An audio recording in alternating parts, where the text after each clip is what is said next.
Momento Learner. En esta ocasión me voy a ocupar de dos temas.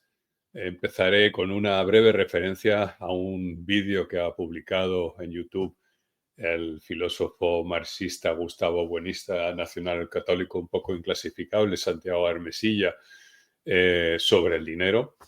Y después invitaré a Eduardo Garzón a hablar sobre el problema de la vivienda, un debate que se está desarrollando en redes sociales y donde se observan visiones muy contrapuestas. Empezaré con el vídeo de Santiago Hermesilla porque hay que reconocer que entre la comunidad MMT nos ha digamos, causado mucho jolgorio porque, es un vídeo que pretende posicionarse contra la teoría monetaria moderna, aunque no queda muy claro por qué.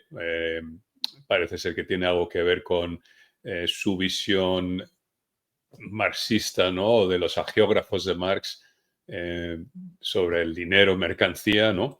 Y en esto, por supuesto, nos posicionamos contra la teoría monetaria moderna que afirma que el dinero no es una mercancía porque supuestamente tiene monopolio estatal. Este vídeo ha sido respondido con mucha mayor detalle y mucho más minuciosamente por dos compañeros de la asociación, Eduardo Garzón, en su canal Econocrítica.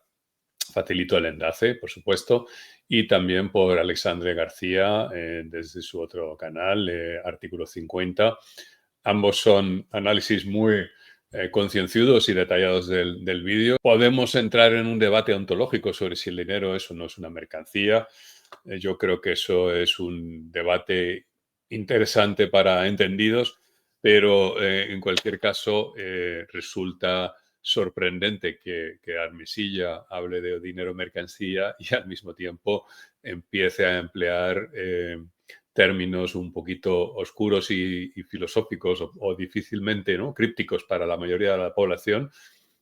Os dejo con una muestra. Tiene características que se han formado en la propia práctica de su uso, que le ha permitido desarrollar relaciones con otras instituciones del campo económico, particularmente el resto de mercancías. Y estas relaciones son, por ejemplo, de reflexividad, que significa que el dinero es igual a su cantidad, es decir, D igual a D. También de simetría. Si el dinero D es igual al valor de la mercancía X, entonces D es igual a X y por tanto hay congruencia de que X es igual a D. Y también habría una relación de transitividad. En definitiva, parece ser que Santiago Armesilla ha descubierto que el álgebra aplica a una variable medible, como es el dinero, ¿no? Pero también podríamos decir lo mismo del kilogramo, del litro, de los julios o de los vatios, ¿no? Evidentemente, sí, el dinero se cuenta y aplican las propiedades algebraicas al dinero. Descubrimiento de la pólvora, desde luego. ¿Esto qué significa? Que si el valor del dinero D equivale al valor de una mercancía X y el valor de la mercancía X equivale al valor de la mercancía Y, entonces D es igual a X y hay congruencia de X igual a Y y a su vez hay congruencia de D igual a Y. Al comprar una mercancía, el dinero pasa al vendedor de aquella como propiedad suya y puede pasar de este a otro sujeto o al Estado vía impuesto. Aquí hay otra cuestión que realmente invalida al movimiento político que aspira a liderar este individuo, ¿no? Que pretende ser, no sé si revolucionario o transformador, pero si tu visión sobre los impuestos es que el Estado necesita financiarse, ¿no? Evidentemente estás predicando una cierta, digamos, impotencia, ¿no? Para que el Estado pueda obrar cambios transformadores en la sociedad, ¿no? Si se tiene que financiar con mercancía que extrae del sector privado, estamos un poco perdidos, ¿no? Este es el problema de un cierto del análisis, digamos, este materialismo político que aplica, ¿no? A partir del pensamiento de Gustavo Bueno, Armesilla, ¿no? Que hay una cierta rigidez o dogmatismo, ¿no? Que tiende a presentar la obra de Marx como un documento infalible que se debe analizar desde un respeto geográfico, ¿no? que a nosotros nos resulta, digamos, un poco anacrónico, porque al fin y al cabo, bueno, pues Marx hizo una aportación muy interesante, ¿no?, en su crítica al capitalismo, pero no es, digamos, su teoría del dinero lo más acertado de su obra, ni mucho menos. Y, por supuesto, la ciencia avanza, el conocimiento también, y se puede criticar a Marx desde el punto de vista progresista y completar también o hacer avances, ¿no?, desde otras perspectivas, ¿no? Nos resulta simpático, digamos, este anacronismo, pero desde luego resulta poco útil. Todo sistema económico es un sistema formal determinado, siempre abierto en sus variables, pues no existen las sociedades cerradas en economía, lo que permite su recurrencia, la cual no depende solo de la existencia del dinero, sino también de todo lo que permite relacionar entre sí, a nivel histórico, tanto otras mercancías como instituciones y personas. Si el dinero es una institución política, ¿no?, y social, cosa que parece reconocer al final de su vídeo Armesilla, pues no entendemos esta insistencia un poco anticuada al concepto de dinero como mercancía, como si fuera lingotes de oro amonedados, ¿no? Pero bueno, en definitiva, el debate ontológico resulta poco interesante. Lo que se deja Armesilla en el tintero, porque no lo desconoce o no sabe explicarlo, es cómo se crea ese dinero, cómo se introduce en la economía, cómo se destruye, por qué se demanda, la relación jerárquica entre dinero estatal y dinero bancario. En definitiva, no es capaz de entender una institución como es el dinero, fundamental para nuestra economía y, por tanto, pues su análisis no es útil. Está adornado de mucha verborrea, de mucha floritura críptica, pseudofilosófica, en mi opinión, un poquito vacua. Hay gente que este tipo de lenguaje un poquito críptico le encanta. A mí suele echarme para atrás el lenguaje excesivamente críptico y demasiado ofuscado por términos un poco difíciles de comprender, ¿no? En definitiva, os remito a las dos críticas de Eduardo Garzón y de Alexandre García. Creo que están muy bien hechos, muy bien elaborados. Y pasamos a temas más interesantes, desde luego, que este, ¿no? Por tanto, bueno, pues decimos adiós a Santiago Ormesilla. Espero que algún día tenga tiempo para estudiar la teoría monetaria moderna y ser un poquito más objetivo. Y pasamos, evidentemente, al otro tema que me parece mucho más interesante y mucho más urgente y relevante para nuestro público, que es el tema de la vivienda. En los últimos tiempos habréis seguido, supongo, la evolución del precio de la vivienda. Como sabéis, hay un problema de crecimiento de los precios de los alquileres. Empezó con un crecimiento muy fuerte de los alquileres hace ya, digamos, en torno a los años de la pandemia. Recordar que veníamos de una época a principios del siglo XX, del siglo XXI, perdón, con una burbuja inmobiliaria desbocada que estalló en quizás la mayor crisis económica y financiera de este país. Una serie de años donde el mercado de la vivienda, el mercado inmobiliario estuvo un poco, digamos, un poco atascado, ¿no? Con pérdidas de valor de muchos inmuebles, ¿no? Y quiebras de promotoras, de constructoras, de algunas entidades financieras, por supuesto, y un rescate de la economía española, pero desde hace algunos años, gracias a la recuperación económica y sobre todo después de la pandemia, observamos un mercado del alquiler tensionado y ya más recientemente una subida importante de los precios de la vivienda, ¿no? En redes sociales se ha desatado una discusión, un debate sobre las causas de esa subida de precios.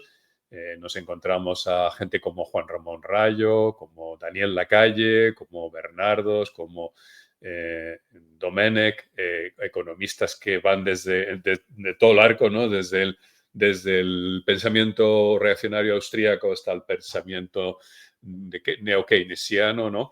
que atribuye esas subidas de precios a un desajuste entre oferta y demanda. Para muchos economistas el análisis se limita al cruce de dos curvas, ¿no? La intersección entre la curva de oferta y la curva de demanda. Un análisis un poco simplista que llevaría a que la única solución sería construir más vivienda. Y hay otro punto de vista que ha estado defendiendo, sobre todo Eduardo Garzón, en redes sociales, que es que hay otros factores más complejos que explican este fenómeno de la subida de los precios, la especulación de los fondos, digamos, los apartamentos turísticos, etcétera, etcétera. Y bueno, me ha parecido interesante invitar a Eduardo Garzón para abordar, que exprese su punto de vista sobre este tema, que me parece además un punto de vista mucho más interesante y más reflexionado que el que están aportando estos otros economistas. Evidentemente, los fenómenos de este tipo son complejos y si tenemos que analizarlos con un poquito de rigor, pues no basta decir que hay un problema de oferta y demanda. Hay otros factores institucionales, políticos y legales que hay que valorar. Nos honra de nuevo Eduardo Garzón en este canal. Eduardo Garzón es economista, doctor en economía y también profesor en la Universidad Autónoma, la Universidad Autónoma de Madrid, ¿no? También ha estado realizando, un máster en la Universidad Complutense y también te licenciaste en Málaga, ¿no? Si no recuerdo mal. Es, yo creo que un destacado teórico de la teoría monetaria moderna en España, uno de los principales, ¿no? Divulgadores de la teoría monetaria moderna. Ha publicado varios libros de divulgación muy interesantes. El más reciente es un libro publicado en la editorial Taylor and Francis, Modern Monetary Theory, A Comprehensive and Constructive Criticism, donde aborda distintos aspectos de la teoría monetaria moderna y críticas que se llegan desde distintos campos ideológicos y una respuesta, y así como un intento de síntesis. También ha escrito un libro que se llama La otra economía que no nos quieren contar, teoría monetaria moderna para principiantes. Uno que aborda su etapa política, ¿no? En el Ayuntamiento de Madrid, en la etapa en la que estuvo con Carlos Sánchez Mato durante la alcaldía de Carmena, ¿no? 919 días, si se podía, cómo el Ayuntamiento de Madrid puso la economía al servicio de la gente, que yo creo, yo lo encontré muy revelador y muy interesante sobre cómo al final se impone, ¿no? El pensamiento neoclásico, incluso a veces en gobiernos progresistas, ¿no? Otro libro que recomiendo, Desmontando los mitos económicos de la derecha, guía para que no te la den con queso. Y también un libro que yo creo que ha tenido cierta influencia política en Izquierda Unida, ¿no? El trabajo garantizado, una propuesta necesaria frente al desempleo y la precarización. Por supuesto, es autor de otros papers y también, pues tiene un programa muy interesante. Yo recomiendo que lo sigáis, que es semanal, de frecuencia semanal o casi Sí, cada 2 días, semanal. ¿no? Semanal, ¿no? Semanal, que es Econocrítica, que por cierto me invitó hace algunos meses para hablar del tema de las pensiones. Y bueno, pues yo lo recomiendo también. Y bueno, pues lo que he invitado a Eduardo para responder o dar su visión sobre un debate que se ha abierto en Twitter y bueno, que está candente, ¿no? Que es el tema del acceso a la vivienda, que siempre será un problema, es un derecho constitucional, ¿no? Pero que nunca se ha garantizado de forma efectiva, ¿no? O por lo menos de forma justa, vamos a decirlo así. Evidentemente hay una subida de los precios, primero de los alquileres, está claro, también hay una subida de los precios de la vivienda. Hay una cierta percepción en muchos círculos, sobre todo entre los liberales, ¿no? De que realmente hay un problema de oferta y que hay que construir vivienda. Y tú tienes una visión un poquito discrepante y distinta. Y me gustaría que la abordáramos desde tu perspectiva y que empezáramos con una pregunta muy sencilla. ¿Hay un problema de vivienda y cómo lo caracterizaríamos? Bueno, pues muchas gracias en primer lugar, Stuart, por la invitación. Y con respecto a la pregunta, pues evidentemente hay un problema muy serio de vivienda, pero que no responde a las causas que suele aludir la derecha, que está absolutamente obsesionada. Ese debate que decías de Twitter es que responde a que últimamente les ha dado por ahí a gran parte de la derecha y también a otros que se consideran progresistas de decir que necesitamos más casas, que la solución al problema solo puede venir por ahí, porque utilizan las herramientas cutres y rudimentarias de la síntesis neoclásica, la teoría económica convencional, que les dice demanda y oferta con las curvas correspondientes en la gráfica y dicen, si sube mucho el precio es porque está aumentando mucho la demanda y entonces la oferta no está respondiendo. O sea, son herramientas malísimas para cualquier tipo de problemática económica, pero especialmente para la problemática de la vivienda, porque la vivienda no es un bien normal y corriente, es un bien o un producto muy, muy particular, que no responde a las características que tiene cualquier otro producto, como si fuera una silla, una manzana o incluso un teléfono móvil. La vivienda es un producto que es tan especial que no se puede mover, que solamente hay una vivienda que es diferente a las demás, es decir, que todas las viviendas son diferentes, no hay ninguna igual a otra, simplemente por un tema de ubicuidad, tienen que estar en un sitio, el suelo es el único que hay, el único que nos ha ofrecido la naturaleza y por lo tanto hay una tendencia inherente a que aumente su precio, sobre todo cuando se producen evoluciones demográficas en las que la gente abandona los pueblos pequeños, se va a las ciudades medianas y a las grandes y sobre todo donde el holgorio, el caldo de cultivo más importante en las ciudades, lo más relevante, está en el centro. Entonces, el suelo es único y por lo tanto las viviendas también. No hay dos viviendas iguales, ya sea por soleación, ya sea por características de construcción, ya sea por su ubicuidad, como yo decía. Así que necesariamente hay una tendencia al alza en su valor. Esto ocurre así, insisto, en los sitios en los que hay mayor necesidad de vivienda o mayor preferencia de vivienda, pero es que ocurre en todo el mundo que los precios de vivienda tienden a aumentar a lo largo de la historia, a lo largo de todos los países. Por eso hay burbujas inmobiliarias, siempre ocurre esto.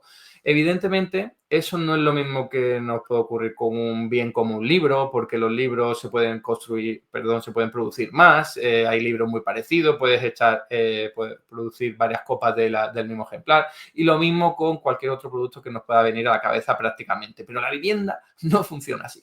Entonces, por ir a la problemática que utiliza esta gente o las herramientas que utilizan, ¿no? Dicen, cada vez hay más personas en España, que eso es cierto, porque estamos experimentando un proceso de inmigración muy relevante, por cierto, a tenor de que hay muchas oportunidades laborales en España, cosa que parece que olvidan siempre, ¿no? Porque por un lado dicen hay mucha inmigración y los precios de vivienda suben mucho, pero por otro lado dicen que la economía española va fatal, ¿no? Algo ahí no cuadra. La clave es que eso es cierto, hay mucha gente que está viniendo a nuestro país, pero es que en otros países, en otras zonas de España donde la gente no está emigrando, vemos que ocurre exactamente lo mismo. Los precios de la vivienda se disparan.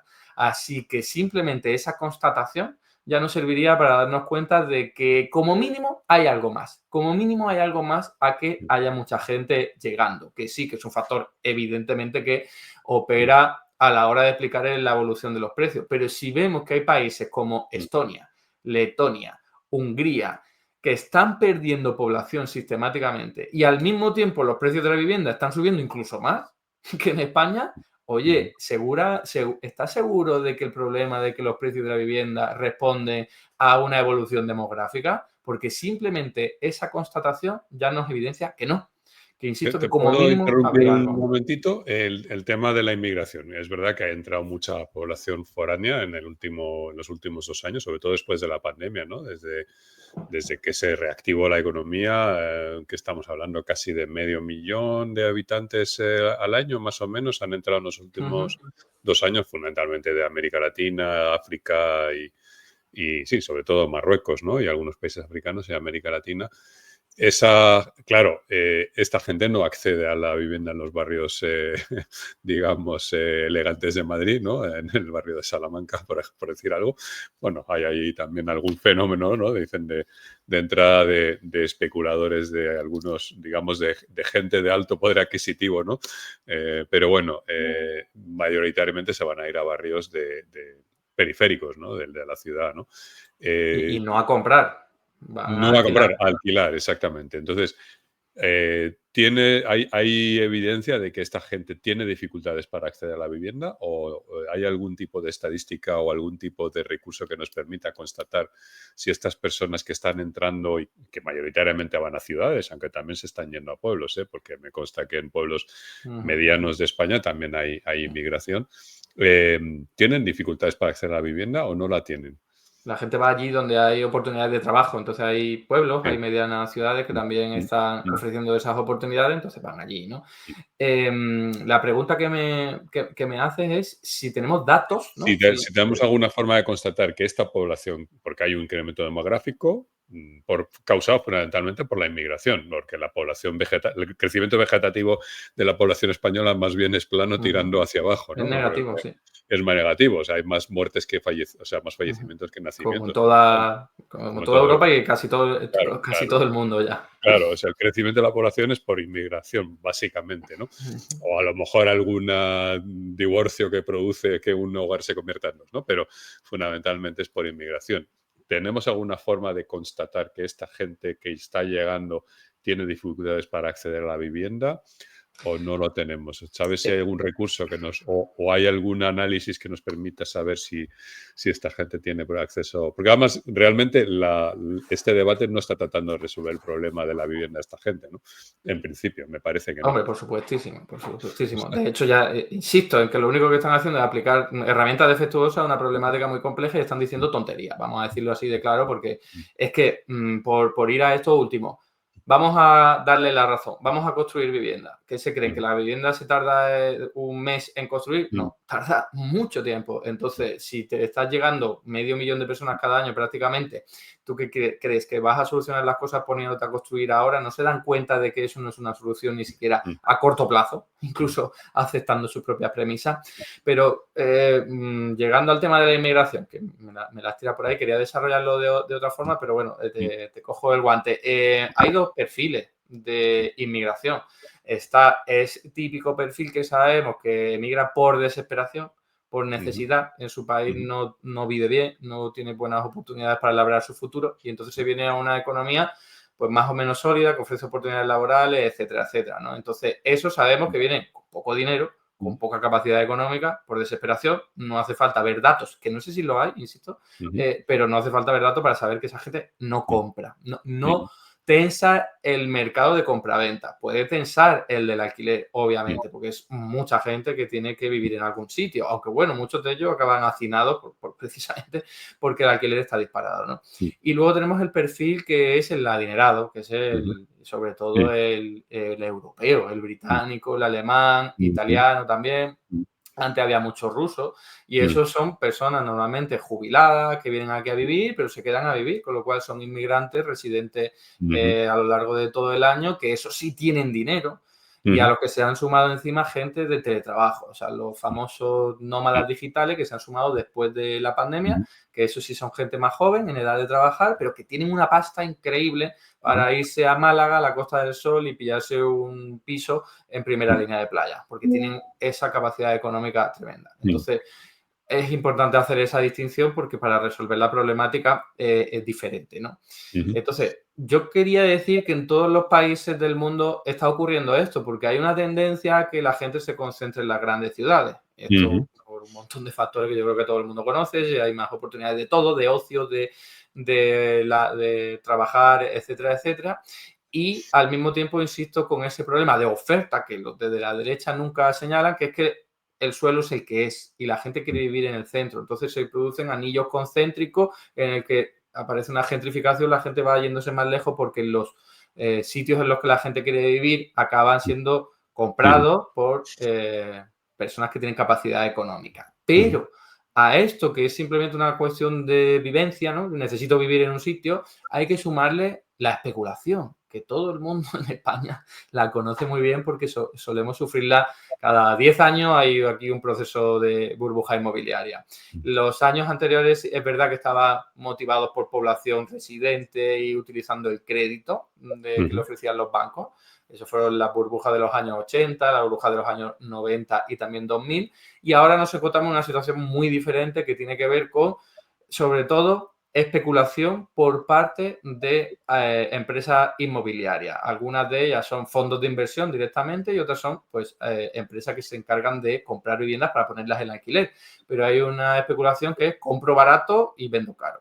Y luego tenemos esa nueva derivada que es verdad que ha surgido sobre todo después del año 2020 gracias a las tecnologías y aplicaciones como la de Airbnb, Booking y tal. Y sobre todo ese boom del turismo que hacía referencia que apareció después de la pandemia, 2021, 2022. Entonces se han sumado un montón de elementos que en España han dado más fuerte que en muchos otros sitios, que es explosión del precio de la vivienda, pero que acaba expulsando a la gente al mercado del alquiler porque no se pueden permitir la compra de una vivienda y entonces tensiona también el mercado del alquiler, que a su vez está tensionado por culpa de este alquiler turístico que lo que hace es arrebatar oferta de vivienda que antes estaba ofrecida en alquiler residencial, ¿vale? Que eso es una destrucción de oferta de ese tipo de alquiler y lo pasan al alquiler turístico.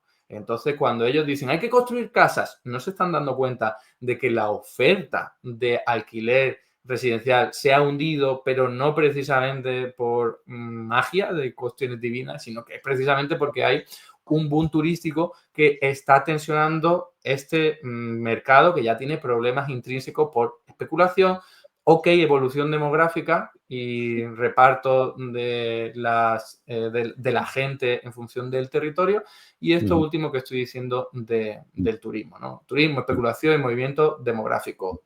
Con todos estos factores encima de la mesa, uno no puede decir como hacen ellos, venga, hay que construir, ¿no? Porque están perdiendo de vista todo lo que opera. No están teniendo en cuenta que hay gente que compra viviendas no para vivir, sino para especular o para ponerlas en alquiler turístico, con lo que hacen una cantidad de dinero tremenda. Eso la gente no se lo puede imaginar, pero hay datos del Banco de España que revelan que la rentabilidad del mercado del alquiler es superior a un 10%, o sea, que la gente piensa un poco esas cantidades. La bolsa te da 3, 4% en el mejor de los casos. Resulta que ahora pones una vivienda en alquiler turístico y ganas un 10%. Cada 100 euros que metas ahí, vas a ganar 10 euros. Las grandes empresas que son capaces de poner cantidades astronómicas y mastodónticas de dinero se hacen de oro por la cara y encima, recordemos, son empresas, mayormente grandes empresas, inundadas, por cierto, con mucho dinero creado por los bancos centrales con las expansiones cuantitativas a partir del año 2008 y en el año 2015, sobre todo en Europa. O sea, hablamos de un mundo inundado de liquidez porque se trataba de reanimar la economía, pero claro, acababa en fondos de inversión sobre todo y en agencias bancarias. Entonces, ¿qué es lo que hacían? Voy a dedicarlo allí donde más rentabilidad está. Haya, que no es construir una empresa o darle ayudas a la gente o darle préstamos a la gente, no, es lo inmobiliario, porque es dinero muy rápidamente conseguible con clics de ratón prácticamente, ¿no? Déjame preguntarte una cosa. La anterior burbuja inmobiliaria que vimos en España, ¿no? Que se inició pues probablemente el año 98, 99, quizás el 97 ya estaba iniciándose y que acabó catastróficamente, como sabemos, en 2008, ¿no? Con la mayor crisis probablemente financiera vivida en este país, con la destrucción de varios bancos, ¿no? Y un legado tóxico, ¿no? de destrucción de empleo de muchos años y además una mala respuesta, ¿no? Desde la política económica que ofrecía el mainstream, ¿no? Que alargó innecesariamente esa crisis. Bueno, yo no sé si eso ha dado un aprendizaje a la banca para evitar que la banca se meta en validar, digamos, una burbuja inmobiliaria o esa especulación inmobiliaria con el crecimiento del crédito promotor o el crédito hipotecario, ¿no? Que son las dos fuentes fundamentales de financiación de la vivienda en propiedad o de la construcción de vivienda para alquiler, ¿no? No sé si hay datos, luego los revisaré, pero no sé si hay datos. Yo creo que hay un crecimiento todavía modesto del crédito hipotecario, pero empieza a crecer, cosa que hacía mucho tiempo que no crecía a este ritmo, ¿no? No sé si te consta a ti. Sí, pero es insignificante, es decir, comparado con lo que vivimos, claro, ¿no? nada, es que no tiene nada que ver. De hecho, hemos estado muchísimos años reduciendo el monto de deuda privada porque las familias y las empresas estaban muy, muy endeudadas. Entonces, parece que sí que hemos llegado ya al suelo y que está aumentando. Es pronto para decirlo porque solo ha pasado un trimestre en el que hemos visto que ha aumentado el monto de endeudamiento privado, pero bueno, es lo de menos. Eso no es una causa del problema de vivienda porque no estamos detrás de este, no está detrás de este problema. Nada. Y parece que por ahora la banca no está interesada en en meterse como se metió a principios de este siglo, ¿no? En financiar o validar, digamos, una burbuja inmobiliaria, ¿no? En realidad están deseosos de hacerlo, pero tienen restricciones nuevas por Basilea III que fueron aplicadas después de la gran crisis financiera para que no volviera a ocurrir lo mismo. Yo recuerdo a la gente que esté escuchando esto que antes del año 2008 te podía hipotecar por el 100% del valor de la vivienda y hoy día eso está absolutamente prohibido, ¿no? Claro. O, por ejemplo, la banca compraba suelo para desarrollo inmobiliario posterior y luego se quedaron atascados con un montón de suelo que no había quien lo colocara, ¿no? Y creo que ahora hay muchas restricciones, sobre todo hay mucha penalización a la hora de computar ese suelo entre los activos de la banca, ¿no? A la hora de calcular los ratios de liquidez y solvencia, ¿no? Y que no hay tanta demanda hipotecaria, es decir, hay demanda hipotecaria obviamente, pero no tan exagerada como la de hace tiempo, en parte por lo que estamos comentando de esas restricciones financieras, porque antes era, da igual la cantidad de dinero que tengas que te podías endeudar para comprar una casa, ahora no, ahora hay que llegar a una entrada que como los precios encima se han disparado, cada vez es más difícil. Sí que tenemos datos de cómo se compran las casas y vemos que entre el 50% y el 60% de todas las compraventas han sido a tocateja, sin hipoteca, sin crédito hipotecario. Así que vemos que aquí es un fenómeno totalmente diferente al anterior del año 2008, donde casi todas eran hipotecas. Así que, ¿por qué se compran a tocateja? Por un lado, es verdad que hay turistas e inmigrantes muy adinerados, como estábamos diciendo, gente que simplemente tiene ahí una playa una casa en la playa y no vive ahí prácticamente en ningún momento del año. Gente que se ha venido con cantidad de dinero de Europa, también de Venezuela, gente con mucha capacidad económica, pero luego están los fondos de inversión. O sea, no podemos perder de vista, están absolutamente inundados de dinero. Yo recuerdo que la expansión cuantitativa, que a veces se olvida, es que los bancos centrales crean dinero para comprar bonos y acciones que estaban a disposición en propiedad de los fondos de inversión. Entonces, los fondos de inversión que iban a cobrar la cantidad de dinero que fuera en 5, 10 o 20 años, de pronto la cobraban enseguida, en ese mismo momento. Entonces, se vieron inundados de dinero que les llegó antes de tiempo. Toda esa cantidad de dinero la han movilizado hacia donde más rentable les ha sido, porque están jugando las reglas del juego.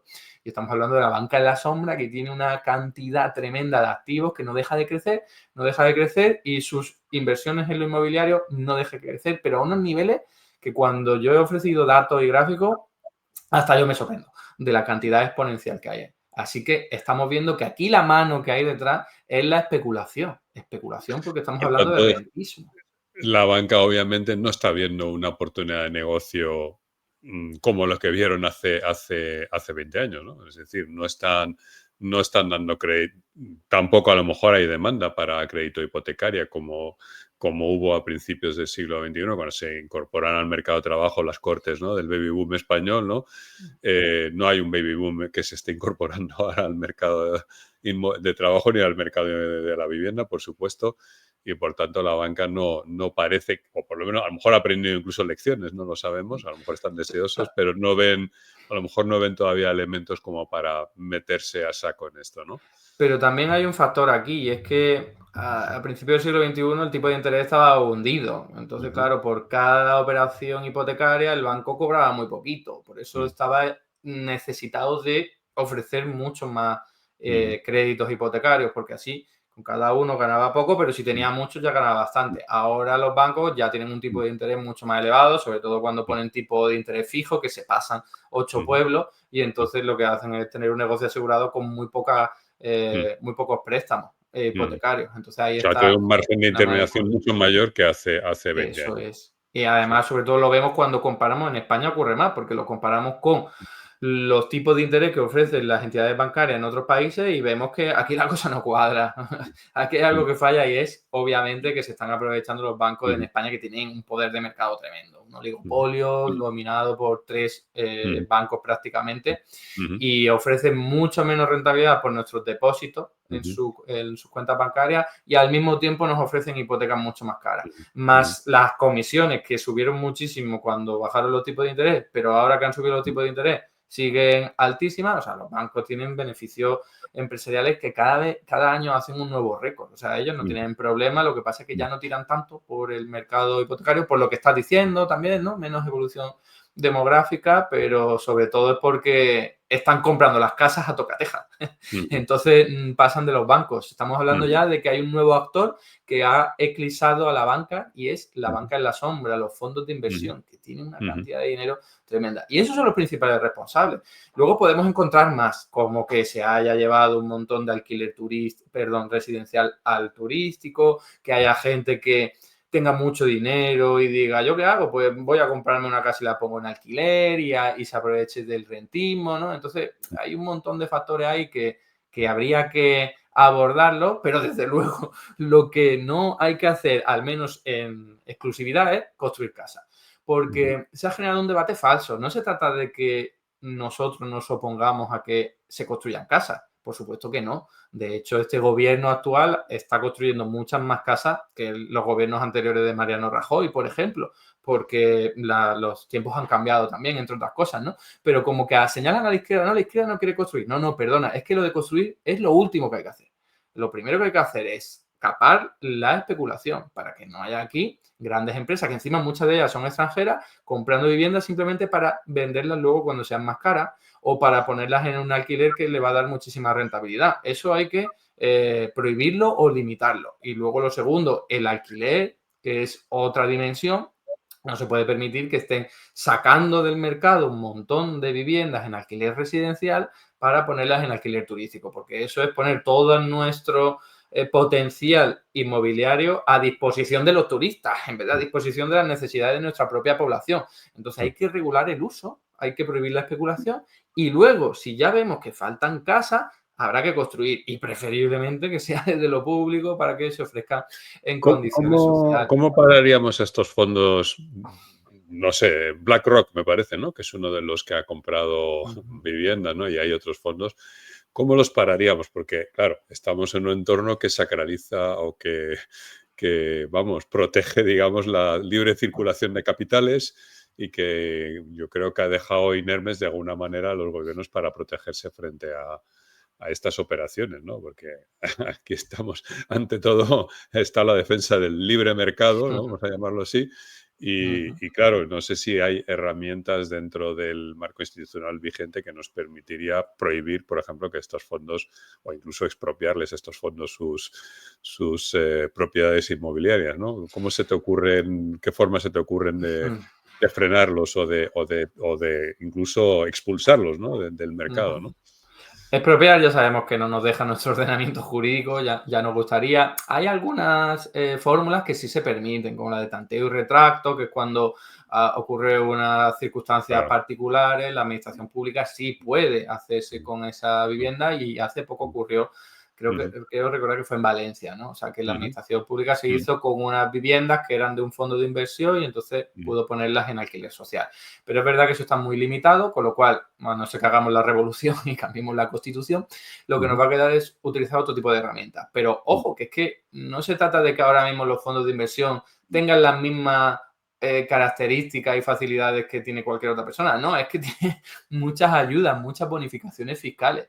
Empezando por la Socini, que son empresas que se encargan de poner en alquiler vivienda y tienen unas bonificaciones fiscales de la leche, aprobadas por el gobierno del Partido Popular, pero que apenas han sido retocadas por este gobierno de coalición. Apenas. Entonces, para empezar, quitar las bonificaciones, porque no puede ser que a ellos les salga más barato que a nadie comprar viviendas para poner en alquiler, por favor, porque lo que están haciendo es promocionar al fin y al cabo ese negocio. Y segundo, utiliza la herramienta fiscal, que esa sí se permite, porque si no se considera expropiatoria, ¿no? Si no se considera confiscatoria, entonces no hay ningún tipo de problema. Tú puedes aumentar los impuestos de forma progresiva a partir de un determinado nivel de renta, a partir de un determinado nivel de vivienda en propiedad. Eso sí te lo permite nuestro ordenamiento. Entonces, yo creo que esa es la vía más sencilla para que no te la tumben judicialmente y con la que puede limitar las operaciones especulativas. Y luego podríamos hablar de, oye, a partir de una tercera, cuarta o quinta vivienda, de nuevo, un aumento impositivo en el IRPF. Eso hoy día se puede hacer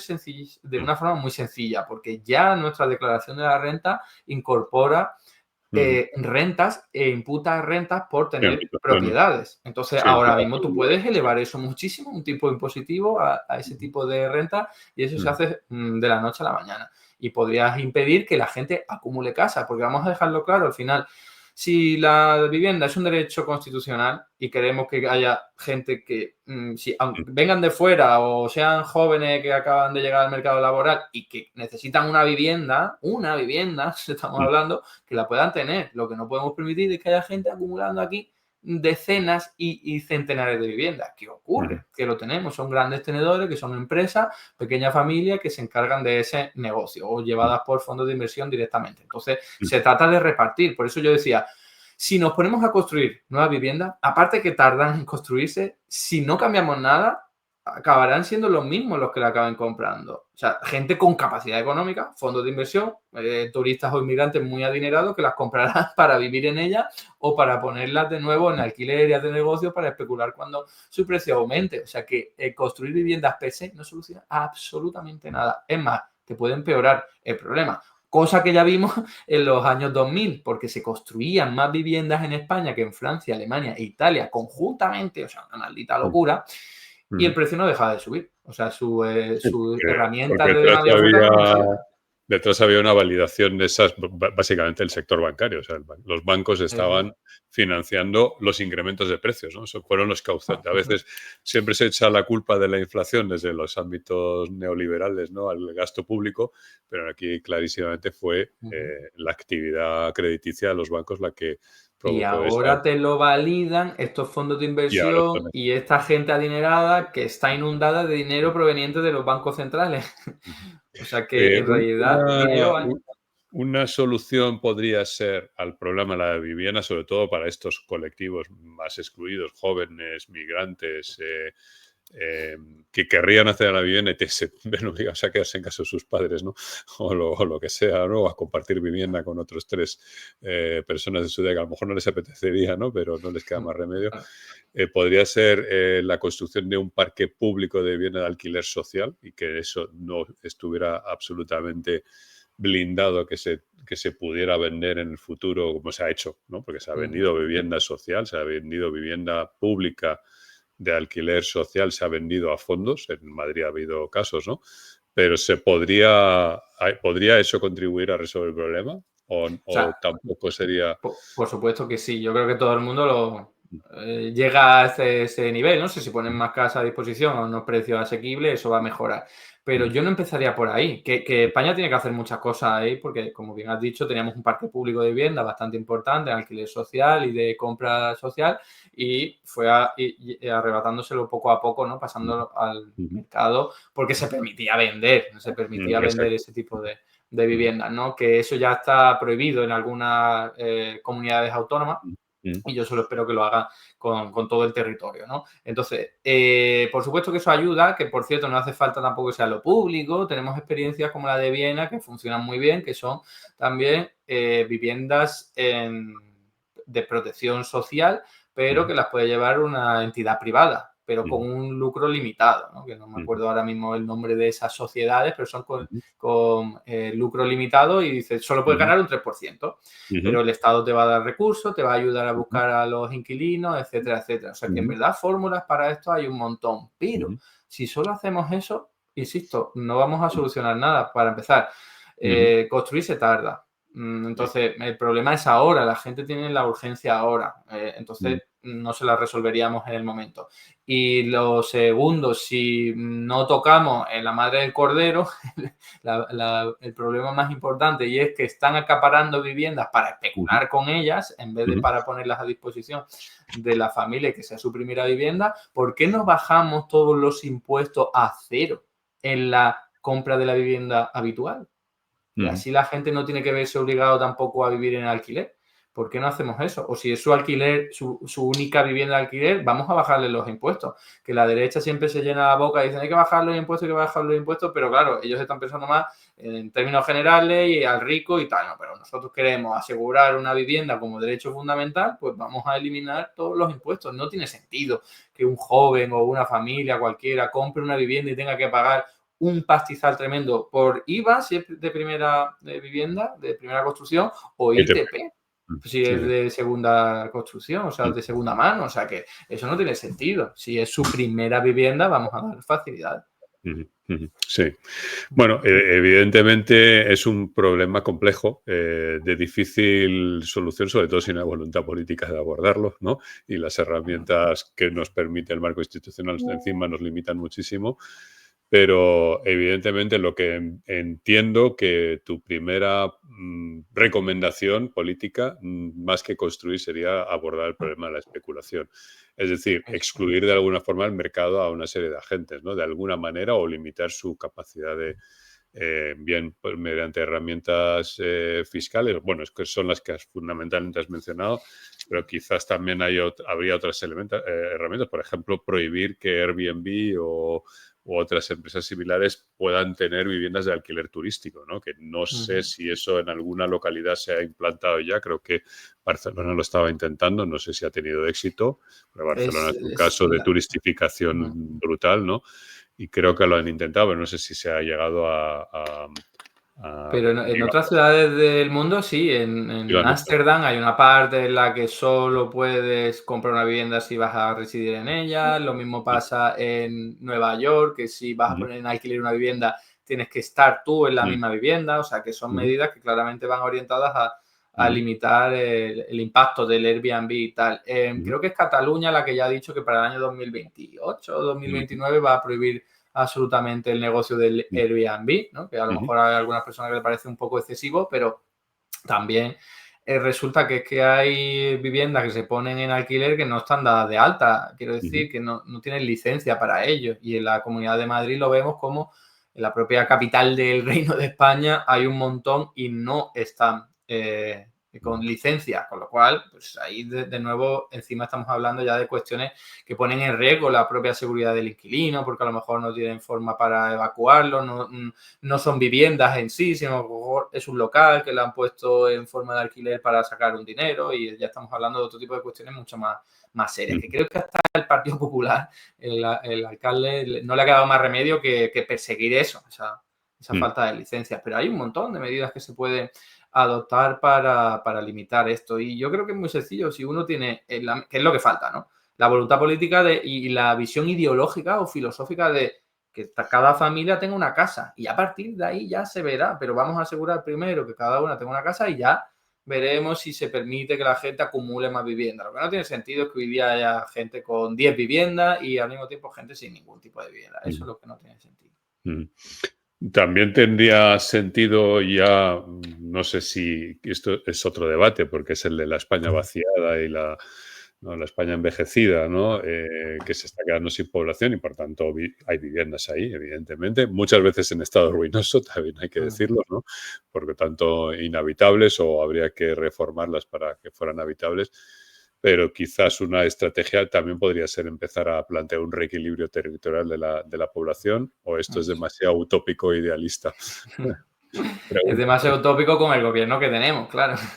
Pero si pudiésemos implantar un trabajo garantizado, enraizado en lo local, veríamos cómo se generarían las oportunidades de trabajo en pueblos pequeños, en ciudades pequeñas. Entonces la gente iría allí a vivir y con lo cual tendría también demanda de alojamientos ahí. Y todas esas viviendas que hoy día, pues sí, están abandonadas y apenas se les da utilidad, se empezarían a dinamizar para ello. Así que mataríamos dos pájaros de un tiro, si permites esa horrible expresión. Sí, no, sin duda. Pero bueno, es evidente que al fin y al cabo también el otro, digamos, la otra debilidad que tiene la economía neoclásica es fijarse demasiado en algunas señales de mercado sin fijarse y sin plantear, y como tú has dicho muy bien, ¿no? Esa curva, la intersección entre la curva de demanda y la curva de oferta, ¿no? Por tanto, hay un crecimiento de los precios que debe faltar oferta sobre demanda, ¿no? Y la solución es así de sencilla, ¿no? Y sin embargo, nunca se dan cuenta que en realidad los problemas económicos requieren muchas veces planificación y planificación de cierta complejidad, ¿no? Claro, la palabra planificación hoy en día suena un poco soviética para mucha gente, ¿no? Pero aquí en España hubo planes quinquenales, ¿no? No hace muchas décadas, ¿no? Que la gente ya no se acuerda.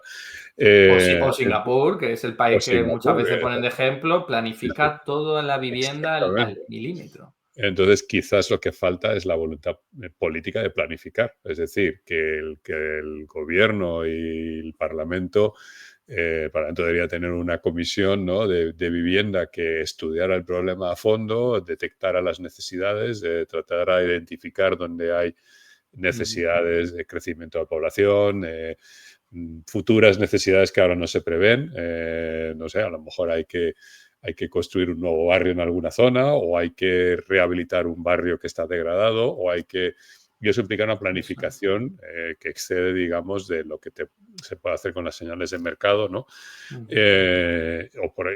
Quizás el gobierno debería tener un instituto de la vivienda mucho más dotado de recursos y con mucha más capacidad de planificación y ejecución de inversiones en caso de que fuera necesario. No sé si eso Esto tiene que estás sentido. diciendo es que es súper importante, porque el tema de la vivienda va mucho más allá de una cuestión económica. Es que es social, es cultural, es geográfica, es arquitectónica, es urbanística. Entonces, nosotros hemos dejado que toda la planificación urbanística en nuestras ciudades vaya regida por el criterio de la rentabilidad empresarial. Que las empresas van allí a un polígono porque les viene mejor a las empresas. Sí, claro, pero luego hay que...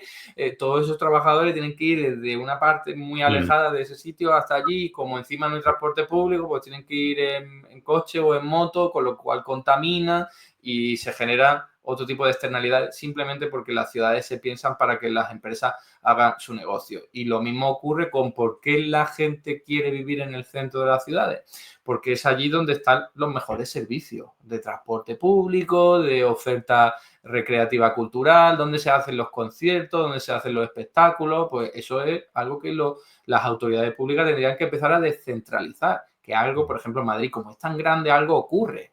Pero yo, que soy de Málaga, ahí es que todo ocurre en el centro, que encima está muy orientado al turismo, pero tiene que haber espectáculos, teatros, todo tipo de metro y transporte público a todas las partes de la ciudad, para que la gente no diga yo quiero vivir en el centro, porque en su parte pues se aburre o tiene menos prestaciones, ¿no? Así que, efectivamente, O eso es quiero también un vivir en problema de Teruel. planificación. O quiero vivir en Teruel y Soria, ¿no? Que Pues mira, y hoy la en día calidad puede de hacerse. vida que hay ahí, o Claro, sea, por eso. Pero como no hay empleo, lo que le claro, pasa a Extremadura, no hay empleo, por tanto la gente, los jóvenes se marchan, ¿no? Y luego, necesitamos por no trabajo hablar, garantizado.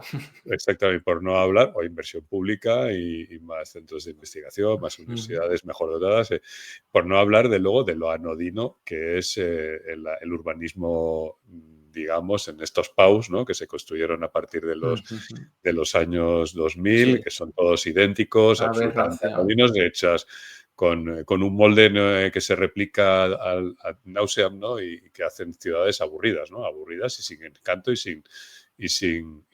poco atractivos, ¿no? Sin Por tanto, personalidad. sin personalidad, que también contribuye a que la gente busque, pues eso, la vida en el centro, un tipo de urbanismo más humano, más... Y luego otro tema, ya que hablamos de esto, Málaga, que es una ciudad, al menos el centro, que tiene mucha personalidad, ya la está perdiendo por culpa Claro, del turismo, porque se ha convertido en una especie de parque temático. O sea, se ha claro. convertido en una ciudad más que tú vas allí y te encuentras las cadenas hoteleras y de Sí, restaurantes de siempre, y es que salvo alguna que otra sí. atractivo turístico, todo lo demás es igual. Y con lo cual, ¿dónde está el encanto ya de las ciudades? Si la gastronomía es la misma, si la música es la misma, si los bares son los mismos, es que... y si los turistas son los mismos, porque al final te encuentras la misma gente. Extraño. Está claro. Bueno, oye, pues ha sido muy interesante porque es una perspectiva diferente a la que ¿no?, la que utilizan la mayor parte de los economistas, incluso progresistas, ¿no? ¿No? No, algunos tertulianos, ¿no?, cuyo nombre no vamos a mencionar ahora, por ejemplo, ¿no? Y bueno, pues es importante que se recojan otras perspectivas y otras visiones de un problema que efectivamente es muy complejo de resolver y que requiere, yo creo, que mucha más reflexión de la sociedad, de los políticos y de los economistas, pero también de los urbanistas, de los constructores y de la banca, pero también del gobierno, sobre todo, ¿no? De los agentes políticos, que deberían tener mucho más protagonismo en cómo y yo creo que uno de los grandes problemas del pensamiento económico neoliberal y neoclásico es que trata de retirar o eximir de responsabilidad al político, ¿no? Y eso es una de las Cuando es el tragedias. principal responsable, ya El sea dando principal responsable. incentivos, orientando, Exacto. planificando. planificando y ejecutando, además, no solo planificando. En fin. Bueno, pues muchísimas gracias. Esto espero que no sea la última intervención. Buscaremos Lo mismo digo. otros temas así de candentes. Muchísimas gracias. Nada, gracias a ti.